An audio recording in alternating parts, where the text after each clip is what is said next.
So I came across a reading today where someone was reportedly caught cloning another person's phone to impersonate them and lying about their character to block or steal a soulmate connection. And yet again, her villain is a fire sign. So let me be clear. One, if I'm being framed as the villain in this tarot reader's narrative, as I have been in countless smear campaigns because someone was playing the victim that she was being blocked by a narcissist like me. Well, it's a lie.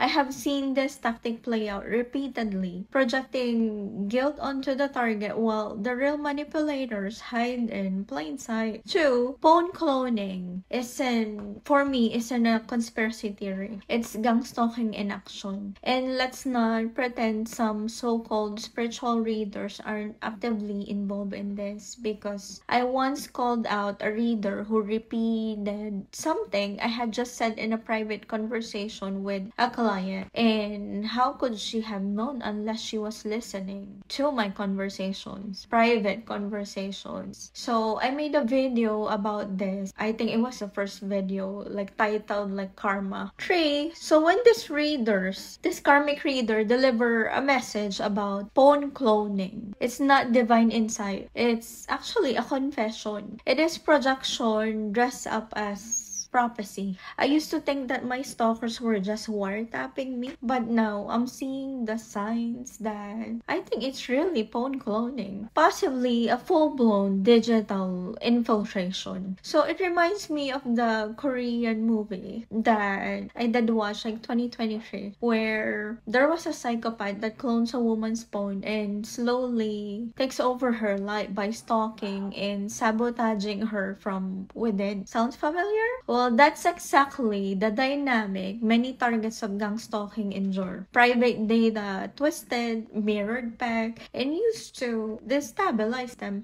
And to the tarot reader who made this video, will stop lying about me. Don't veil your sneak attacks in spiritual language and coded messages. The money or attention you are chasing by attacking me won't sustain you. You are exposing yourselves more with each attempt, and you all know that. So if you think your actions are invisible, think again. Energetically, you are loved. Spiritually, you're already seen. As this karmic demonic tarot readers would want me to react to their covert harassment with a sneak attack to make me look like psychotic, well, that's what you want, right?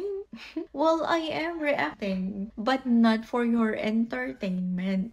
Lastly, I encourage everyone to watch that film. It's called Unlock. This is the Korean movie I was talking about. Cloning a phone in order to torment the target. This is how the psychopaths knows how to trigger you so that you can react and vilify you in their stories for things that you have suffered from. Well, it makes them happy because they know that they will hurt you covertly. So this movie powerfully illustrates how these kinds of manipulative, invasive tactics unfold. And for those who have been targeted, it may hit very close to home.